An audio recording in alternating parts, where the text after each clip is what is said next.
2, 1. Everybody, ladies and gentlemen, how are we doing today? Welcome back to another episode of the Apex Podcast. It is me, Paul. I am joined here by my wonderful two good friends. Meredith, how are you today? I see you're rocking the McLaren sweatshirt. I'm on top of the world. I know they're going to bring me down this week. I mean, as you can expect, I'm doing absolutely fantastic. Good to hear. Sorry about that. I had to put my mic down for 2 seconds. The man with the black hoodie and that black beautiful hat. Josh, how are you today? I'm doing good. Doing really good. Just I'm on vacation from work this week. So all I've been doing is working on a bathroom renovation. So a lot of manual labor going on, but nice little to take a break and chat about some Formula One with you guys. You have been doing so much work on the house lately. Courtney has got to be super happy with you. No, it's never enough. It'll never be enough. It's a forever project that you're constantly working on. As a house should be. I know, it is always something. How are you today, Paul? I am wonderful. It's a beautiful Wednesday. My voice is a little weird, so that's why I sound like I'm going through puberty. But you know, we're fighting through it. I have some tea going, so we are good to go. And yeah, I'm just excited that the three of us can get together and talk a little F1 because, as we know, the 2025 season wrapped up on Sunday with the race in Abu Dhabi. And it was a three-way battle to see who was going to win the world title. Lando in first, Max in second, Oscar in third. And although the race was a bit of a bummer, the race itself was kind of boring. There wasn't a lot of action happening. It still gave us a lot of good talking points and a lot of fireworks and trying to figure out what each one of those three drivers were going to do to win the title. Josh, what did you think about the race? The race itself was, like you said, pretty boring. Big DRS train, not a lot of variations in strategy aside from the soft tire starters. It was nice to see Lewis pick up several places and look competitive for once, and it was nice to see Charles find a little bit of pace in the Ferrari. So it was a nice little day for the Ferrari guys in their own way. But I was kind of glad that we didn't have any major fireworks, right? It all roads seemed to point to just some kind of disaster happening at some point, and that becoming a lot more drama than it needed to be. But I'm glad that Lando was able to hold on and get his first championship. It was nice to see somebody else not named Max Verstappen win the gold trophy this year. So it'll be good to see next year if they can maintain that pace or if that was just a one and done. But overall, fun season. I hope I never have to listen to Zach Brown ever congratulate anyone ever again. I could not stand that. That was my thought. That was my talking point. Go ahead. It would have been weird if he didn't say something absolutely cringy that we're going to talk about for years to come, like that being the first message on the radio. Is this the World Championship hotline? Congratulations. Shut the hell up, dude. Oh, my God. Oh, I thought it was so classic Zach, and I like it stays true to who he is. I thought Lando's reaction to it was the best part because he's like, yeah, haha. Like, you could tell it. He's like, real funny, huh? Oh. Yeah. Did you hear the message to Oscar, though? Well, hang on. We'll get to that in a second. Okay. Put a pin on that one. Meredith, what did you think about the weekend and ultimately how it all ended? Well, number one, I highly recommend avoiding watching the final race of the season on a plane. Like, that was pure torture. Like, I tested the Wi-Fi. I connected the second I sat down, and it was like the pre-race stuff was fine. Like, while I was on the ground, I was connected to the Wi-Fi, and the pre-race stuff was fine. But then once I got up in the air, like every 10 seconds, it started cutting. So like by the time I got to lap 2, BRB, y'all were already on like lap 8 or 9. So like being behind sucked, and I just kind of I had to kept just like hitting live on the F1 TD app. If you fly Southwest, you've got live TD on the plane, right? Like they just have live TD. But United, they just have, here are TDs and shows you can watch. They don't have live TD options. So I think that like that was not ideal, and it was absolutely stressing me out. But like I watched, free practice sessions. I watched qualifying. So I was pretty ready for the race. I think like that suspense of going into the final race, knowing how close it was, but also knowing that I would have been happy with any one of those three. Like, I think that was a bit of a game changer for me. It was so close, but if it would have been Max, I would have been elated for Max. If it would have been Oscar, I would have been elated for Oscar. But like, I wanted it to go to Lando. Obviously, like we know that. I'm a Lando girl. I'm a McLaren girl. But just to go from him having won his first race last season in Miami, you know, going from Lando no wins to world champion in 1 year, to me, that's an incredible story we'll be talking about for forever. So I was over the moon about it. Yeah, like you said, I definitely was on the same boat. Like anybody that could have won that, I would have been happy with, because every storyline would have been great. You got Lando, who's been with the team for so long, has never, seen success at McLaren, as much as a storied team for many years ahead of his time, So it would have been great to see him kind of go from rags to riches. It would have been great to see Oscar with, just being a young, really, really good talent that we don't really know, what his ceiling is yet. It would have been great to see him win, especially with his early dominance of the season. Yeah, he kind of blew it through the middle there. But and then Max, it would have been one of the best comeback stories in Formula One. It would have been an unbelievable turn of fates. And just, already asserted his dominance as the best ever, right? But that would have really, really, really cemented it, Yeah. So either way, anyway, it would have been fun, no matter who won.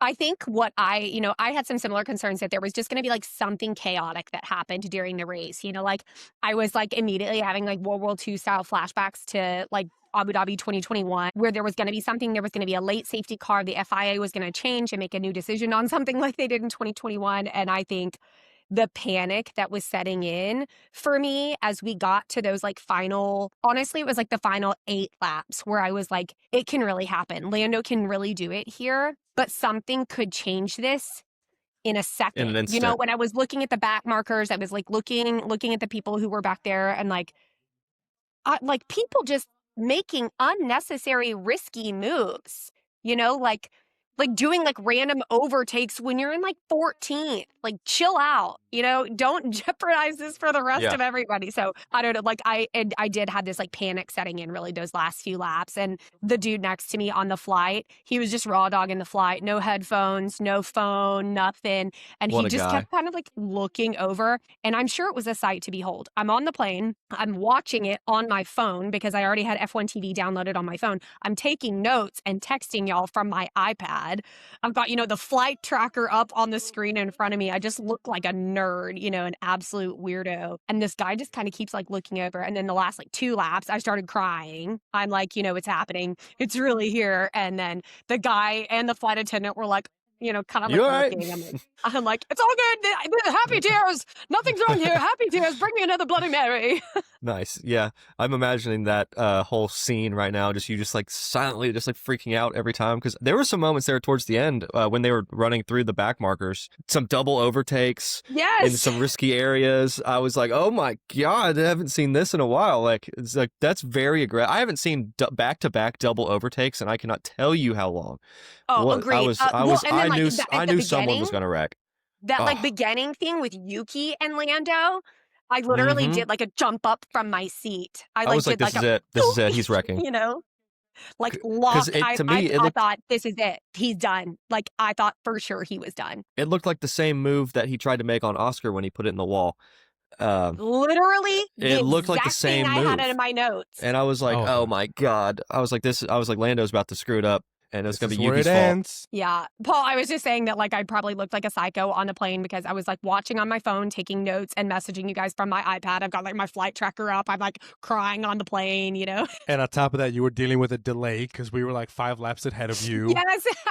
And I had to tell you guys, I had to tell Leah and Aaron, I had to tell my parents. I'm like, no spoilers. I'm like, no spoilers. And then my dad, I don't know if he was just messing with me or what, but he texts me, I'm on the second to last lap on the plane. And he texts me fucking Kimmy. And I'm like, oh no. What happened? Oh no. So I'm thinking something's coming. I'm thinking that Kimmy crashed. He's talking about there's Qatar. Be a safety car. I'm literally thinking Kimmy crashed. There's going to be, safety car or like red flag, and we're going to have to restart the race 2 laps to go. And then I was like, oh, okay, no. What my dad was saying was that like, the 2 points. It was over. It was the 2 points from Qatar. And the 2 points of Lando overtaking Kimmy in Qatar. Or whatever. It's not to mention the Max trying to murder George Russell at some point. Like, where was it? Hungary? where he Yeah. tried to he just barged into him, tried to Literally commit murder with his car. absolute Yeah, hit for murder. yeah, those points didn't matter at all. No. So, it was just watching that and going through that on the plane, not ideal, but it was like, but then getting to land in New York and have the day to just go nuts in New York celebrating, it was like, That's fun. poor Joe, like Yeah, all bets were off. It you was, definitely had a roller coaster of emotions at 35,000 feet. I did, and it was like, when you've like started your morning crying, then you're kind of sniffly all day. So like all throughout the day, I'm, just a little sip of my martinis as I bing bonged around town, sorry, I need an extra cocktail napkin to blow my nose. But yeah, that move Yuki made was a little ballsy there. It was. Yes. Well, Lando's get it. reaction to it was I thought Yeah. Lando's reaction was worse, because if he had just stayed on his line, because I watched a breakdown of this, and I don't remember who did it, and I don't remember if it was F1 TV or where I watched it, but the breakdown was, if Yuki makes the move to the inside to cover off for the next corner, and that's the defending line, so giving Lando full advantage of what would be the attacking line on the outside. So the question is, why did Lando not just stay right there? He had the pace, he's got the faster car, and especially in a high-speed corner. Why was he not thinking, I'll just go around the outside? The fact that he had to dive back inside, I don't know. It was questionable. Very questionable. It was especially a when you're ballsy like move. up. Yes. Yeah, it was a ballsy move on both of their parts. I think Lando should have done the more mature thing. I think and just, ballsy might be the wrong word. I think ballsy to me implies like they're doing it with confidence that they think it's the right decision. To me, these were gain.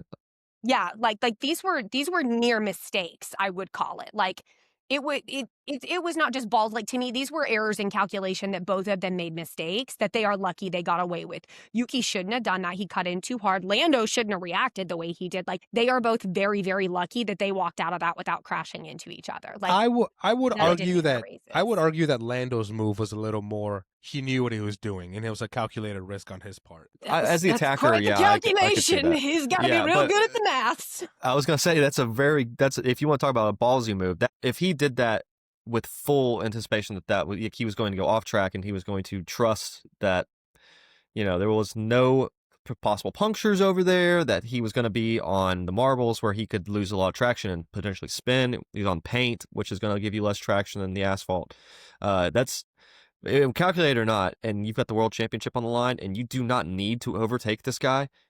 He did not need to overtake him, especially right there. That was not for position. No, because all Lando needed was a clean race. Just finish it in the podiums and you win. So, and I would argue that Oscar overtaking him in the beginning of the race, I know a lot of people were like, oh, defend. I actually wanted Oscar to get out in front of him. I wanted Oscar to get out in front of him and it just be Max and Oscar duking it out. Let Lando be clear of that. Like in my mind, I wanted that to happen because then let those two go race. Let me be back here and defend, because if it comes down to it and it looks like there's somebody on Lando's ass that could potentially overtake, they're going to call team orders. Like that was my thought. And would it have absolutely sucked? Absolutely. But I wanted Lando to just be able to just say, hey, I just need to hold position. And I know it was really risky with Yuki being right back there at 10th and being able to hold with that pit and like kind of being able to play that game with Red Bull, which I thought they did an incredible job. Red Bull did great leveraging Yuki for the way they did. But I think the start is exactly what I would have hoped for. I think Oscar had an incredible start. Max had a great start. Max is great with his starts. But I think them having that clean line helped a lot. But to me, there was never a question of should, like when Oscar and Lando were kind of battling it out at first, I'm like, Lando, let the MFer pass so that those two can just skedaddle on and you just drive and keep it clean. Yeah. He had a really clean race. And other than that one incident with Yuki, he did everything he needed to do to successfully bring it home. And any other final thoughts on the race itself before we kind of get into more like talking about Lando and his championship? Yeah, I I will say I was a little surprised by Williams here. Like Williams has just been looking super, super strong, and I think I was really anticipating them coming in strong on this final race. Especially like I anticipated Williams being in the points for sure, and I know they got really close, but like I don't know, I just didn't see the performance out of the Williams car this last weekend that we had seen in the previous several races, and I think what Williams accomplished this season was fantastic. But I was a little surprised by the performance of the car this weekend. I don't know about you guys, but I was just like, damn, Carlos has been driving that, and he, did great in Qatar, and and then it just didn't seem like it had the pace this weekend. Yeah, and then Alex looked very poor. He's had a very poor back half of this year, last Yeah. few races. It was like they kind of switched, Absolutely. Yeah, they once definitely once did. Carlos got a hang of that car, it really just flipped. I do think I think they're my favorite pairing on the grid, though.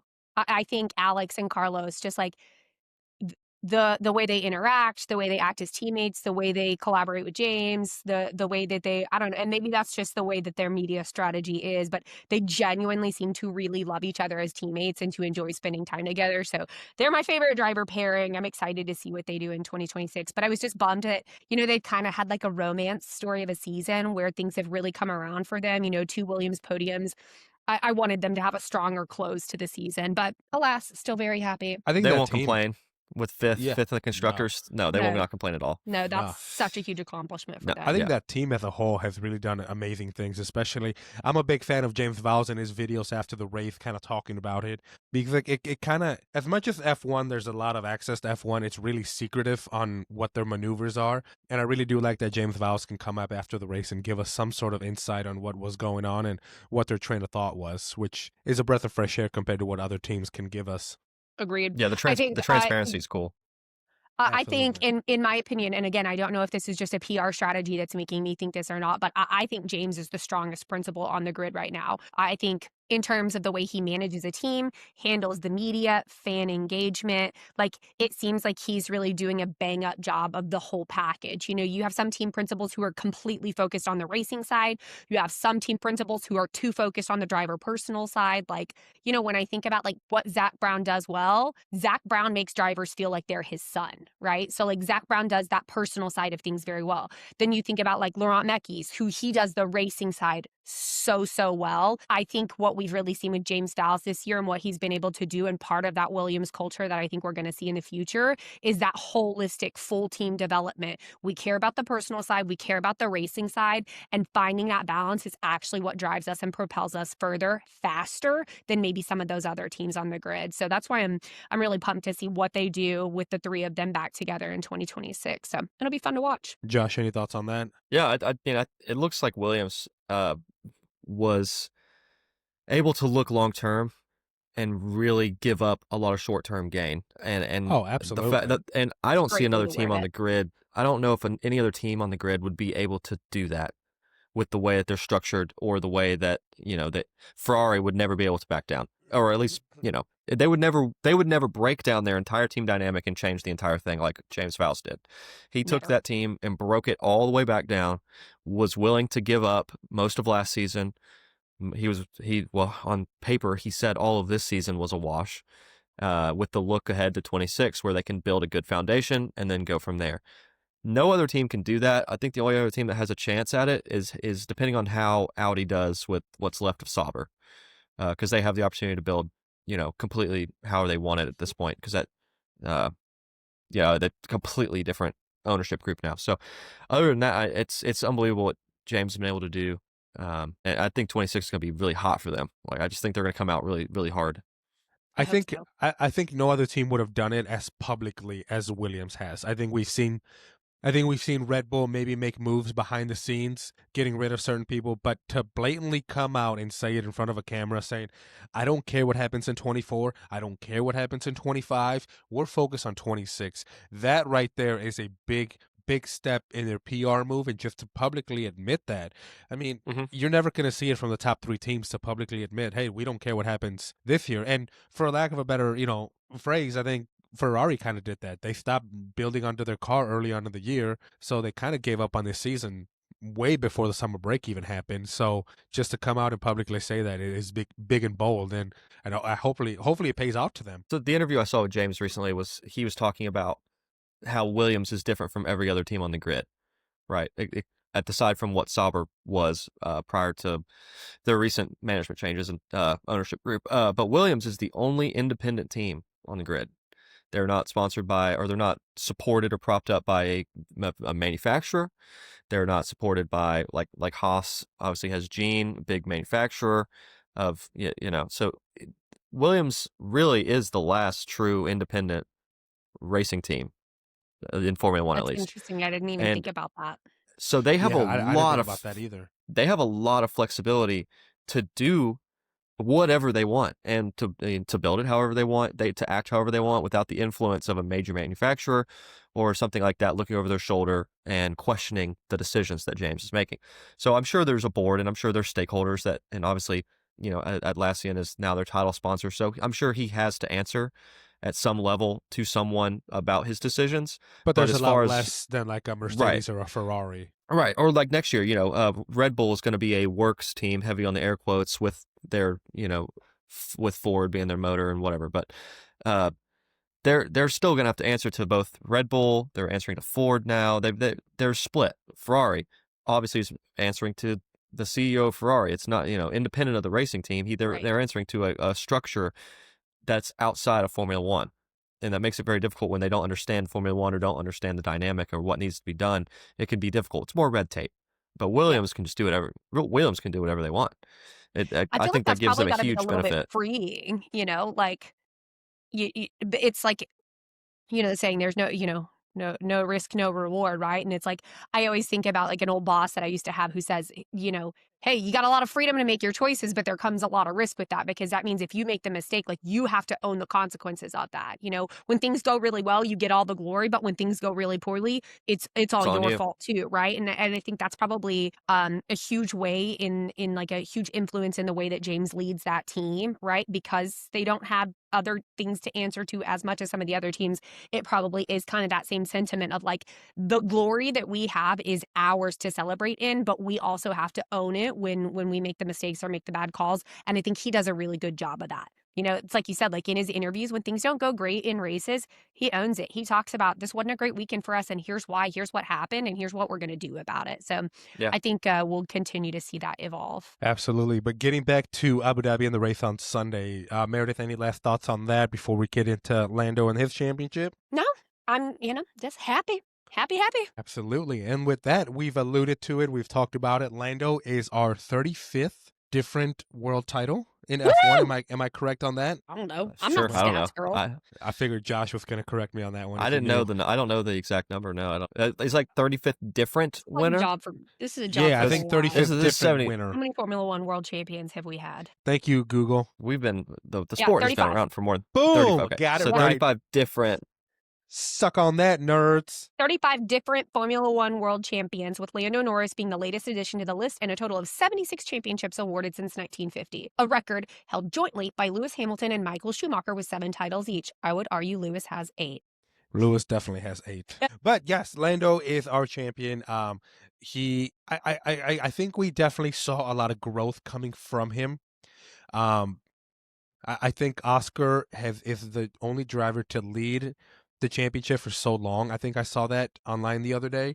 And personally, for me, the second half of the season with Lando, I think we saw a level of maturity from him, and he did what he needed to do. He kept his head down. He didn't ruffle any feathers, and ultimately he won. That car was a rocket ship all year long. I think we can all agree that this championship should have been wrapped up a month or so ago, but thus is sports. It goes to the very end, and Lando came out victorious, and you can't help feel for Oscar because he led it for so long, and everybody thought, hell, going into Azerbaijan or something, that he was gonna win it all, and it all backfired. But I think he's shown a lot of growth in 3 years that he's been in the sport, and I can definitely predict that he's going to be a world champion one day. Yeah. I think we talked about it a little bit last week that, had McLaren not fumbled the bag with some team decisions earlier in the season, I do think Oscar would have been world champion this year.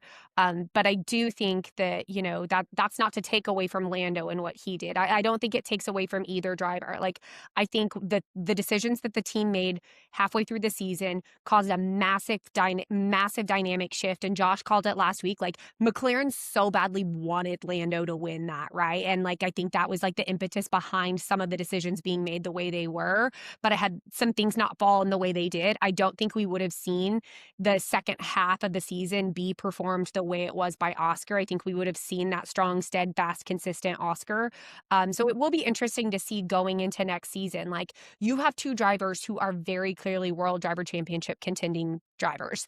And you had one who pretty much had it in the bag, and then some bad team decisions led to us seeing some cracks in Oscar's foundation, his mental fortitude that he came back with, which is great.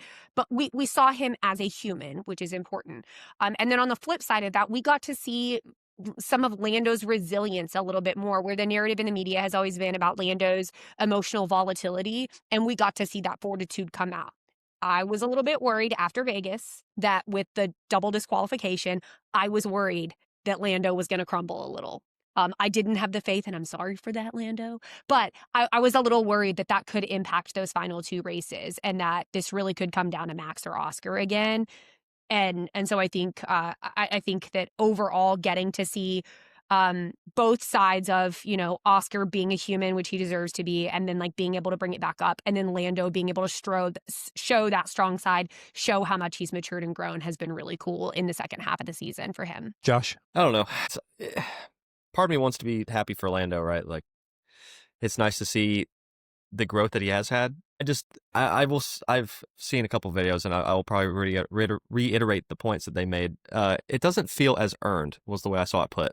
It doesn't feel as earned, or as not necessarily deserved, because I do think that he's put the time in. He was at McLaren long enough to see it go from a bottom midfield team to now a championship winning back-to-back in the constructors team. That's a long ways to go for McLaren. So it's nice to see that he was loyal. He stuck it out. I think it's deserved, but maybe not earned. I don't feel like he had a moment throughout the year that was really that big. No big overtake, no big race win, no big, gain that he needed to put him in the position. It was just consistency, which is great. Consistency gets you a long way. But if you look back at some of the others, 2021, you got Max making the move on just a big moment to get him a spot. You look back at Lewis Hamilton's first championship in 2008, making the move at the last lap, last corner in Brazil, and had kind of battled through the whole season, up at the front to win multiple races. It just, to me, it's you got Max, who has this season has gotten every pole position, right? Or not every pole position. He had the most pole positions of every driver. Lando didn't have the most wins. He didn't have the most poles. He just kind of just happened to have enough points throughout the year to be number one. So I get where people are coming with that. And I tend to agree.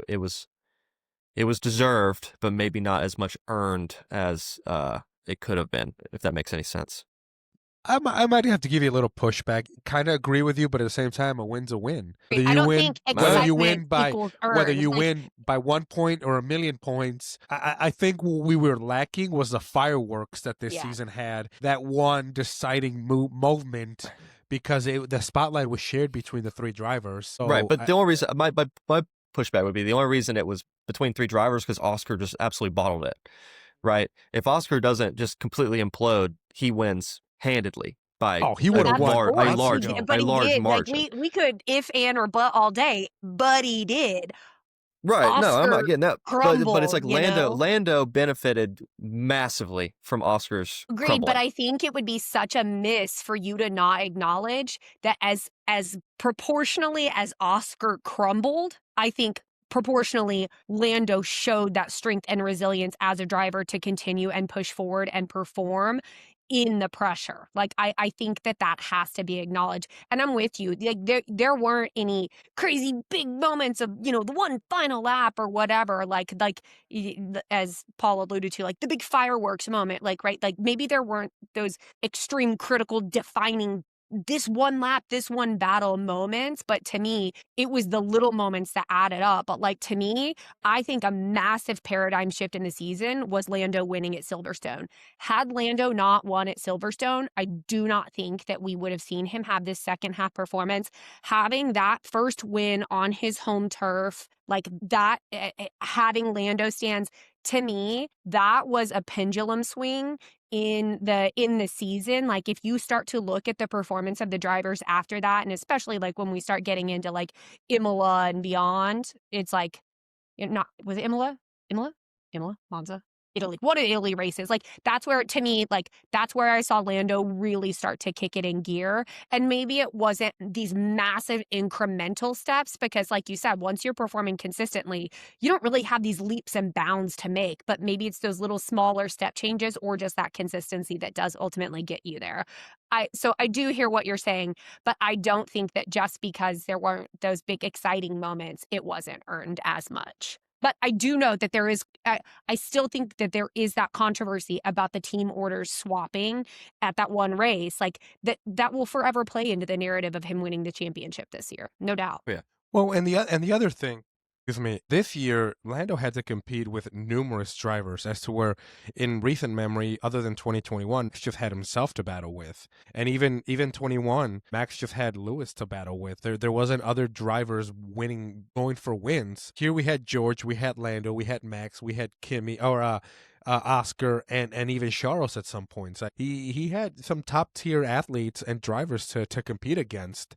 I think So that's why this was the best season I've watched so far. I mean, like, just to It was have the so closest many for sure. drivers that, like, it, yeah, of course, like, our podium predictions got a little stale of kind of like the same top three players, but like any given weekend, we were always like excited to see, like, what's George gonna do? What's Kimmy gonna do? Oh, Charles getting up there. Like, it was such a fun season. And to me, like, having that many drivers that put that much pressure to even have a top three like that, that was super exciting. And to see, I loved watching Mercedes take it down to the wire and be like, no, we're going to keep getting better. I loved watching Ferrari this last weekend be like, no, fuck it. I don't care that those three are winning the title. Like, Charles and George going out there and being like, I'm going to make this about me too. Like, I loved that. I thought that makes for a great season. not just that, but we also saw teams that have in recent years been irrelevant competing towards the top. You had VCAR, you had Isaac getting a podium, you had Hulkenberg getting a podium, which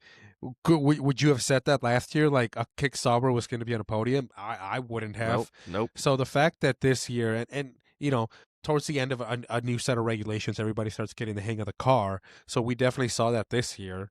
But yeah, overall, I will agree with Josh. There wasn't that one deciding moment for Orlando, but consistency, man. Consistency is key. He Oh, put his absolutely. head down, dug his heels, and he did everything he needed to do to be successful. And congrats to him. He's a world champion, and he can bask in that glory. Did y'all see the video of him entering the office this morning? The McLaren Yeah. Technology Center. Yeah. I thought that was so I didn't cool. see it. He gets, it was, they, as he walks in, he like comes in another boarding shed, and then they like walk him in, and they do the whole way, they do like the tunnel of all the people, like they always do after races, but the whole way they did these orange confetti pops, and he just is like so emotional as he walks, like he just keeps like wiping his eyes, just walking down the tunnel of all the people that like do all that work. And I really love that, like, obviously they go into testing, and then but I love that they make him come back to the factory after this and like talk to the team and do that, because like those are the people that are behind the scenes that made it possible. But it was just, I love that Lando's emotional. I think some people don't like that, but I think I appreciate that about him. I think that's It makes what him human. yeah, it does. Yeah. And I think that like seeing it be emotional for him to walk back into the MTC and seeing what it meant for him to like celebrate that with the team, I thought that was a cool moment and a cool experience to see. So it's on my story. Go watch it. It's just like such a heartwarmer, because You think one confetti pop and they're gonna done. No, they keep doing it the whole way down, and the whole way down he keeps having to like wipe his face because he's just like crying and there's confetti all on him. Speaking about ugly crying, did you guys see the part where Lando gets out of the car, hugs his mom? The cameraman is right behind his mom. So he's got the camera and he's ugly crying as he's doing his job as a cameraman as Lando's hugging his mom. No, I didn't see that. No, Oh, I didn't I'll see see. I'll have to pull up the picture. But okay, I told you guys I was going to put a pin on it. Can we please discuss the awful radio communication between Zach and Oscar? Completely out of touch. Completely. Yeah. Listen, I And want to be a I get what McLaren. he's trying to do, but I get what he's trying to do, but like, bro. First of all, you cut off the head engineer for twice. Oscar. That's what I noticed the most. Not just that, but you gave the most out of touch fucking radio message ever, dude. Like, read the room, bro. Yeah. Read the room a little bit. Yeah, It's it was so rough. bad. It was like it was like last week when Josh pointed out that after the race in Qatar, like Zach straight up like almost walked past Oscar. You know, it's like it's I don't know. Like if I'm Oscar and I'm Mark Webber, I am fucking looking. It's off Yep. season. My phone is on ringer. Next train out of Joaquin. 100%. And you know, like I would love for Oscar to say, because I love Oscar and Lando together. They just like, to me, just so dominant and so fantastic. And they push each other, they make each other want to be better. I love the competition between them, but they do seem to be genuine friends. But I think Oscar deserves to be a lead driver somewhere, and it is very clear that that will not be at McLaren. For those of you Yeah. wondering if it's Wednesday and you still haven't seen it, after the race, usually the head engineer comes over the radio and says, driver so-and-so, you finished this, great job, great race, we'll talk about it. Towards the end of the year, they, at the last race, they get a little sappy and emotional. It's been a great run, da-da-da-da-da-da. So as his head engineer or race strategist, whatever you want to call it, is talking to Oscar, couple words in, Zach Brown comes in and cuts him off and goes, "Whoa, Oscar, whoa, great year, you're going to be world champion one day." It just felt out of touch because yes, the team won. McLaren is very successful. It's still, as much as we've talked about it and I've said it a lot, it's a team sport, but it's a very individualized sport. Yep. It's a somber moment for Oscar. He just lost the championship that he should have won, however way you want to look at it. He lost it. This is not a moment to, whoa, number one, we're going to get fucked up tonight. That is not the moment. That is the moment to go, Oscar, hell of a job. You're a hell of a driver. Sorry you came up short. We'll get it back next year. It felt out of touch. It felt like Zach was rubbing it in his face that Lando was a winner, but only, deleting Lando and putting Oscar in there. And it just, dude, fuck that. That was a bullshit move. I just have to say it. It's just wrong. And like you guys said, the second Oscar has a chance, he should really get out of Dodge because he deserves to be a number one driver elsewhere. And it was awful. I think in the moment, right? Zach obviously wanted to, whatever he Zach can do what he wants. If he wants to talk to the driver, that's that he's got a button right in front of him. He can push the button. In hindsight, with his elation and his excitement over his boy getting his championship, right? Maybe don't hit the button. Maybe just don't say anything to Oscar, because there's no way that he could turn it off enough to hit that radio button and deliver a message that would have been received well to Oscar, who is in like one of the lowest points of his life, right? That emotion is going to bleed through whatever he was going to try to say, and it was just going to make it sound condescending and inappropriate. I think it would have been probably better just to let Oscar grieve, basically, and have his moment with his engineer, and they can discuss, and his engineer can deliver probably a much better post-race statement, whatever you want to call it, to Oscar, versus Zach just jumping on there and trying to be excited for a kid that's just absolutely not. It's just not the time. You talk to him after the race, after everything calms down. Hey man, look, it was rough. We kind of screwed your whole chance in Qatar. You had your moments. You screwed yourself in Abu Dhabi, or not Azerbaijan. So it's one of those things where we could have this conversation at a later time when it can be approached a little easier. Everybody's had some time to think about it. That was not it. That wasn't the moment. And to me, for these drivers when they're driving, right? Their only connection, their only lifeline is their race engineer. And for Zach to jump not only once but twice over top of his race engineer and cut him off, that just seems it was an overstep on it anyway. But to do it in the way where he was interrupting, Oscar's point of contact basically all year, who knows Oscar probably better than anybody on the team. It wasn't it. It wasn't it for me. No, it's like just take a moment before you hit that talk button. It's like when you're angry, take a second to send that angry text or phone call and really gather your thoughts, because it felt like he was rubbing it in. It was just awful. But Meredith, did you have anything to say? Yeah, I just think that, there's a level of professionalism that every team principal should have.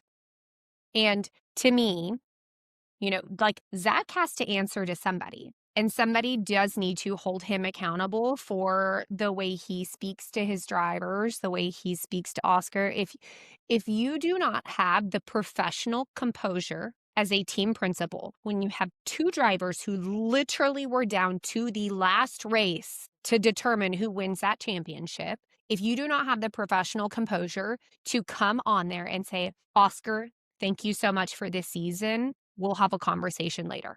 You don't have to make it better. You don't have to be a Band-Aid. I think as a team principal, you should be speaking to your drivers. Absolutely. Let their engineer speak first. But then I think as a principal, I do think you come on and you say, thank you so much for all your work. We'll talk later. Like there's nothing you can say in that moment to make it better, there's nothing you can say in that moment to make it better, but there sure is stuff you could say to make it worse. And what Zach did was make it worse. Like, you don't need to come on and act like you're one big happy family right now. Oscar's not happy.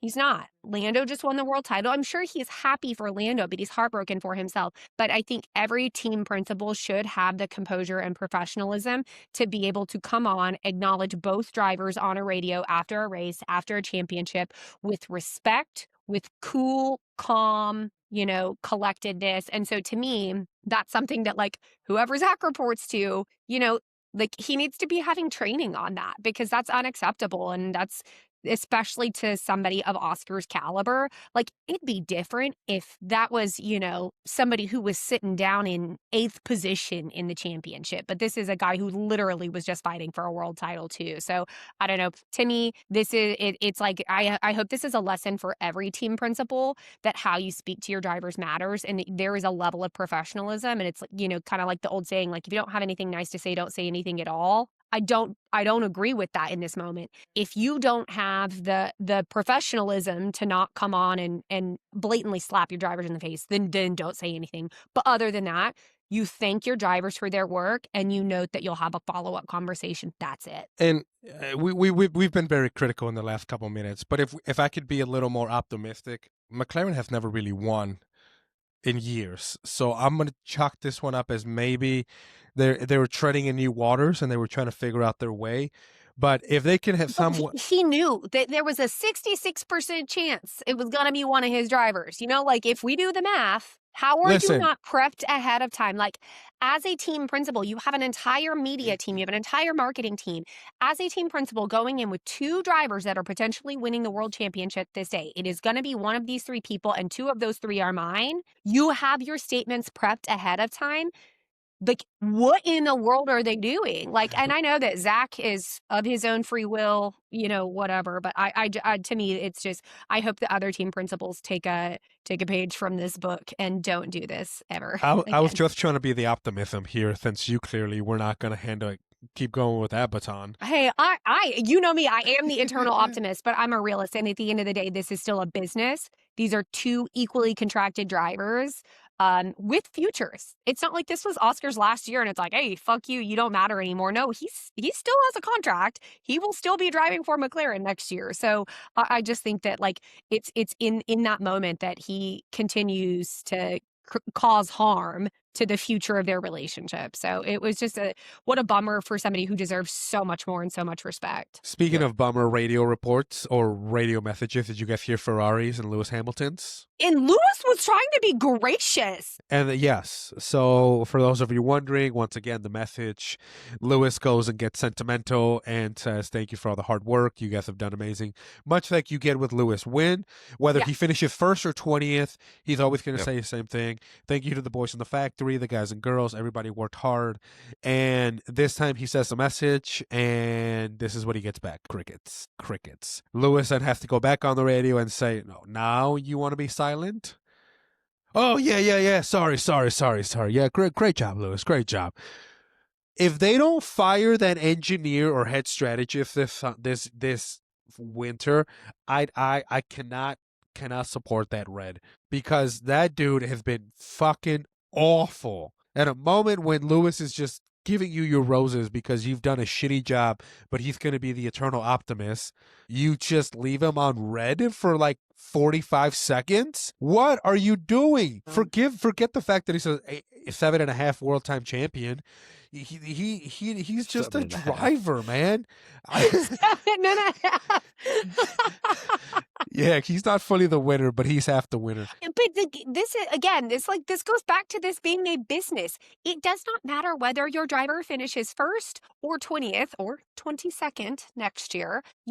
You thank them for what they do. They are the best in the world at what they do. And even if you are 22nd on the grid next year, you are still 22nd best in the world at this. And there are thousands of other people vying for your job. You know, I think like radio comms, they're entertaining and they're fun, but like, my gosh, sometimes they bum me out because it's like these drivers are out here literally putting their lives on the line, 70% of the year to go zoom around tracks for our entertainment and for the sport, and then for their teams to not give them back, the gratitude that they give to them. That's a bummer. And it's like, it makes me just be like, I have to hope that like maybe something was going on. Maybe somebody had accidentally switched something off, or, like, hey, maybe they were celebrating Charles doing well in this. I don't know, but it's like, that's just weird. It's just weird. Like, why would you not? Josh, you got any thoughts on that before I talk about one last radio message? I will say at least Ferrari's strategy was decent this weekend.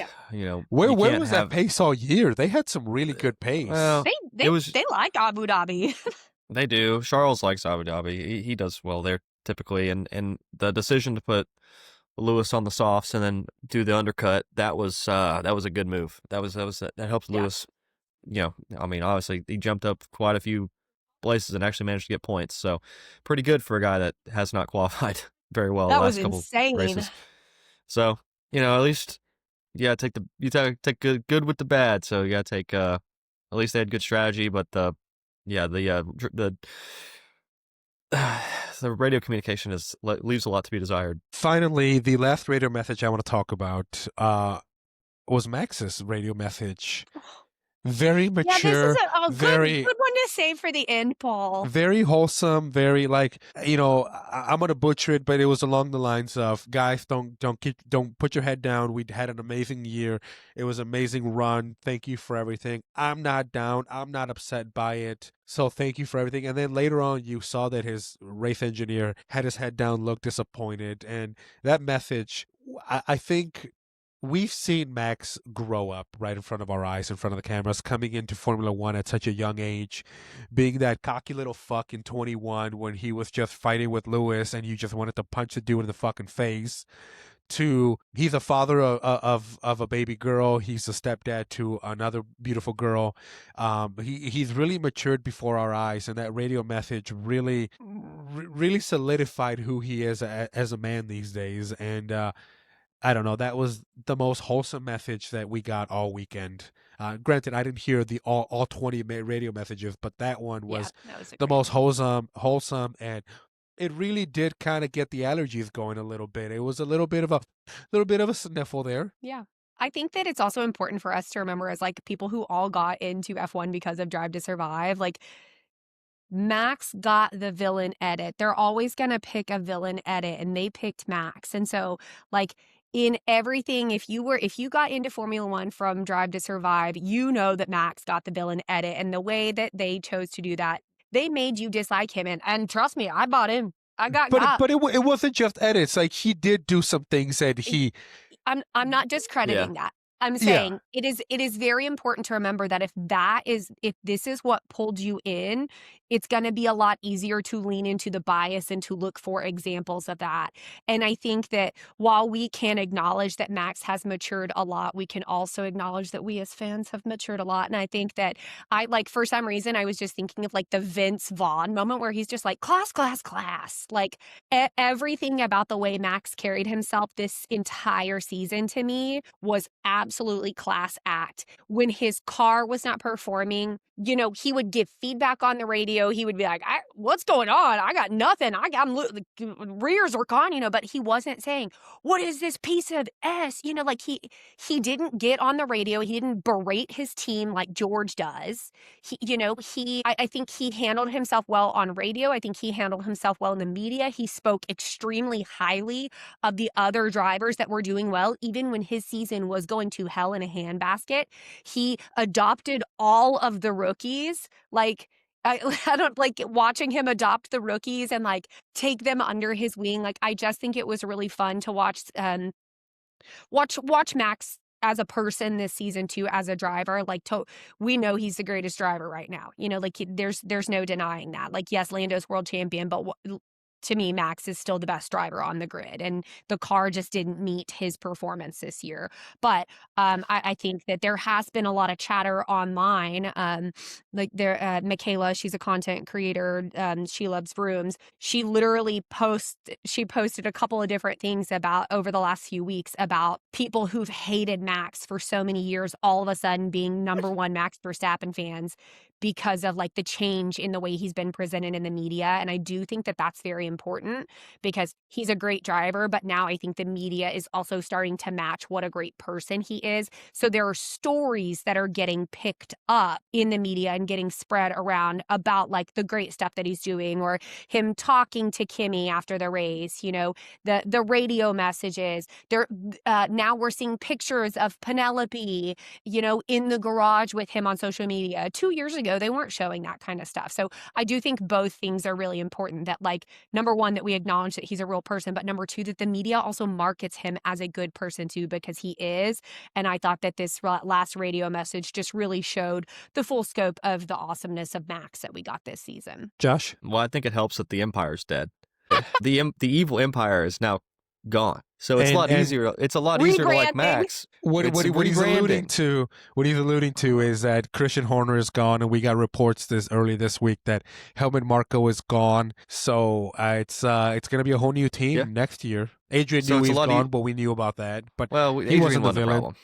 I did see, though, that there were reports that Max's race engineer was leaving, and he is not. Max's race engineer is staying. So that was like the one constant, is that his race engineer is staying. But go on. You were talking about the Empire? Yeah. So, I mean, it's a lot easier to like somebody when he's around likable people, right? Agreed. Being Max Verstappen, and I will say it's a lot easier to like somebody when they're the underdog. Everybody likes the underdog. Everybody loves the underdog story. So Max Verstappen being the underdog in the last couple races, and his performances just really being strong, makes him so much more likable. And he's a dad now. He's married, or to be married soon. It just makes him a little bit more like the family man aesthetic versus the hot-headed teenager, right? He kind of grew out of that one. So I think it's a lot easier to like him now that he's not backed by the Emperor and Darth Vader, basically.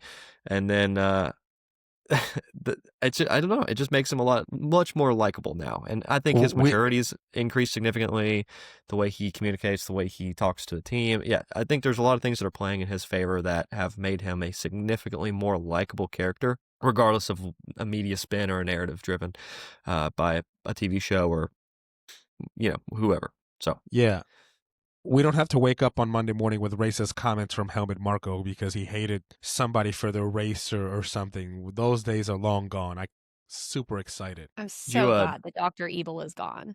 Did you see why Dr. Evil was fired? Yeah. Would you care to tell us? Because we talked about it on the group chat. So Helmut Marko apparently just marched to the beat of his own drum, and this time it led him off the cliff. So he evidently signed. He went out of his way and signed Lindblad and Alex Dunn both to be driving at VCARB next year. Now, no one else decided that was okay but him. No one else was like, yeah, that's a great idea. So they were, obviously Liam Lawson's under contract. Yeah. He's still there. Yuki's getting moved on and Isaac's getting moved up. So there was the open seat. So the open seat was Lindvald's, and I think everybody was pretty much on board with that one. That one makes sense. But Alex Dunn getting the spot, right, is absolutely wild, and no one supported this. So apparently the contract was done and signed, and the only person that was privy to this information was Dr. Evil, and that Red Bull was out a whole bunch of money, having to have paid Alex out of that contract. Thank you for being stupid, Helmet. Yeah. So this one time, he just tried to do his own thing. I don't know. Maybe that's how things worked under Christian, and maybe that's what had been done in the past, and he kind of made his decisions on driver lineups. I don't know, but for one, that shows you how much the Red Bull organization likes Liam, which is not a lot, and two, it shows you that Helmet might have had too much power, and then he doesn't have the insulation of Christian anymore. So That's it. You're out, pal. Do you think that this is the first sign of like a true checks and balances system that we're going to see? It's like you said, like the empire has fallen, but do you feel like maybe now that this is a sign of like, in the past, there were a couple of key figures that had all the power at Red Bull. Do we feel like now it's going to be more about checks and balances, team decision, team approach moving forward? Or do we think it's going to be like, I think, hey, there's just new head figures? I think there'll be new head figures. And I think this is why, like I said, I think it was either last week or the week before, it's a power grab. We're seeing the power grab from the Austrian group and the British group that going head to head. So this is just the last chess piece, right, to fall. I don't know. I mean, I don't think Laurent's going to be, the big power figure. He's much less political and much more engineering. So they may leave him alone. We'll just have to see. But I don't think they're going to reinstall like some crazy power figure, right?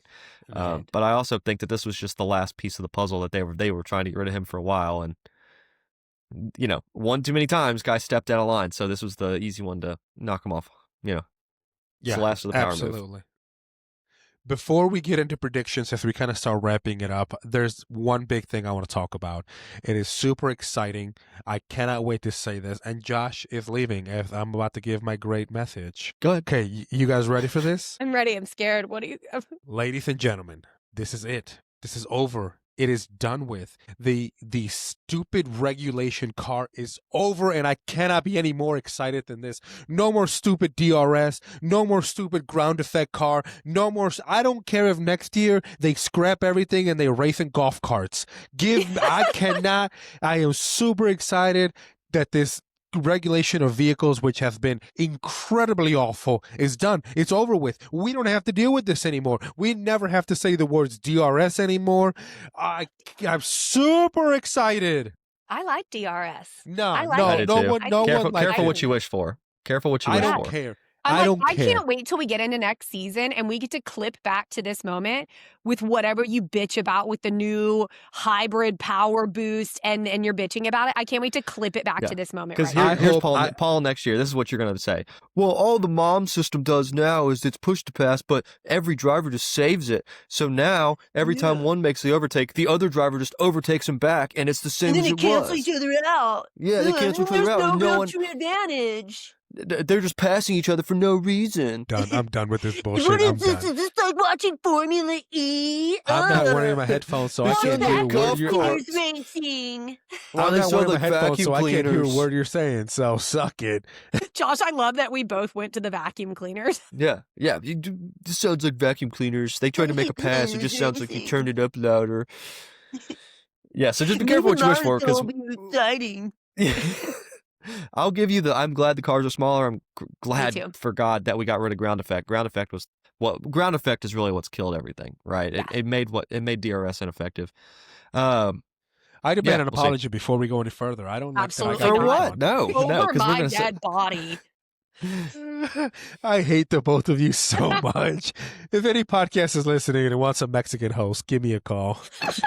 You know what? I'm just hopeful that hopefully next year's cars are a bit more competitive.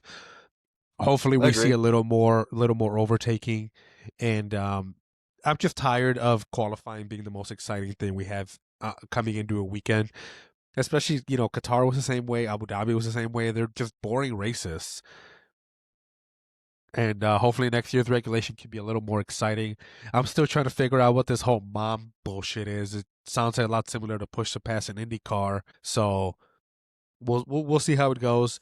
I've said it on here numerous times. I don't care if the cars are 20 seconds slower than this year, as long as they give us much more wheel to wheel racing, which is what we want.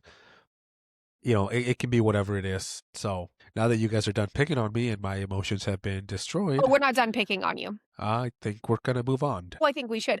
I think we should move on to do our final predictions recap of the season.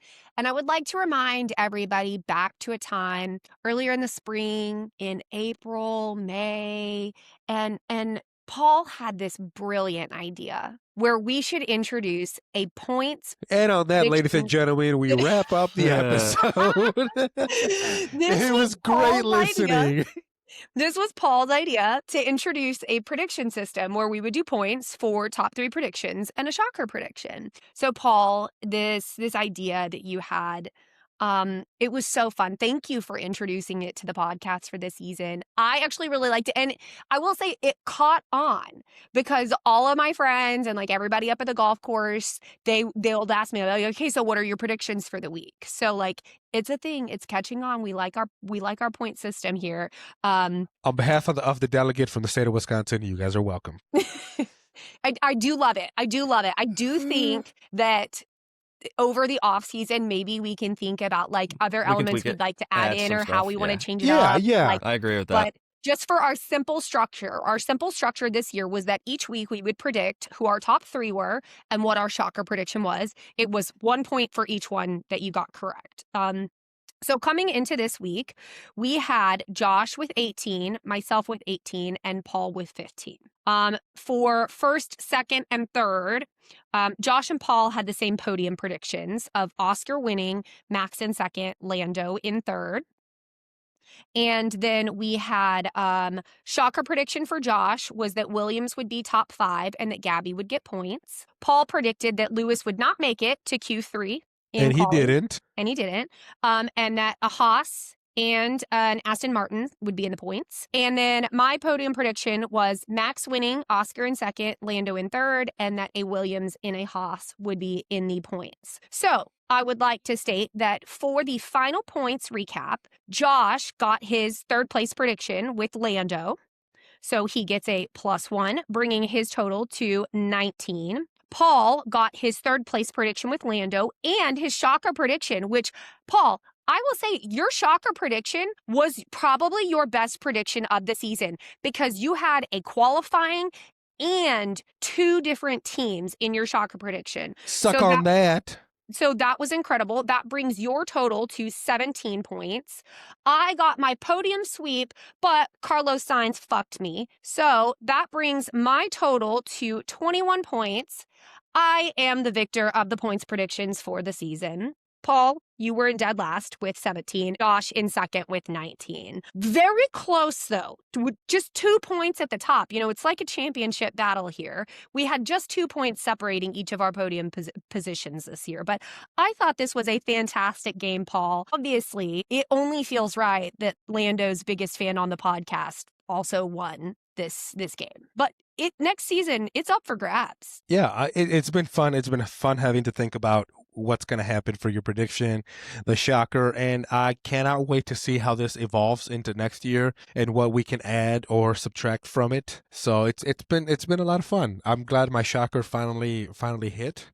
That was a good one. Like good.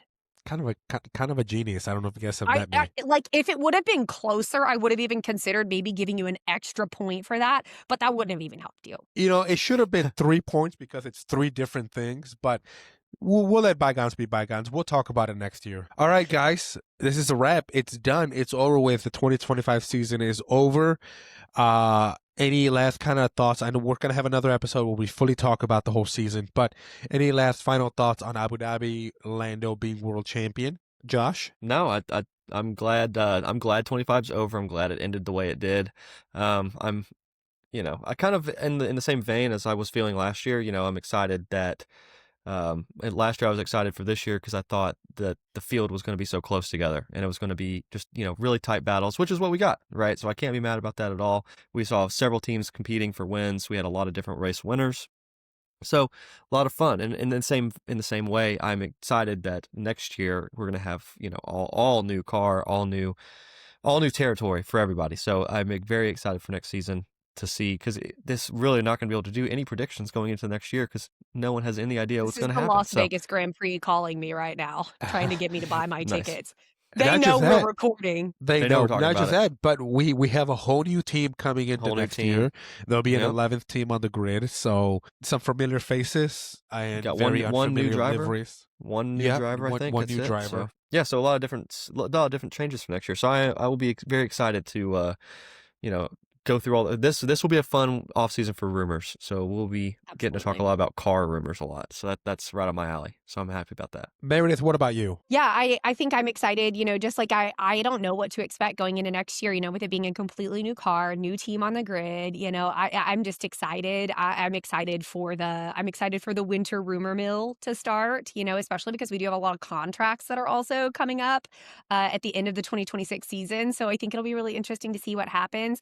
I think this will also be a year to watch Formula 2. I think it's going to be interesting to see if there are any, like IndyCar and Formula 2, to see if there are any of those other drivers and the reserve drivers, because there could be so many shakeups in the field for the following season. So I don't know.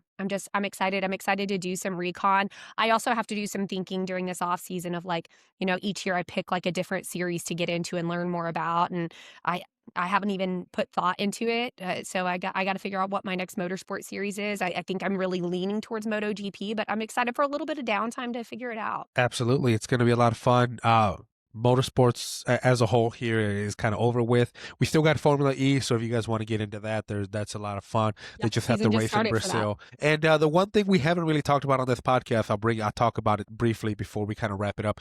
Adrian Newey is going to be the new team principal for the Aston Martin team going into next year.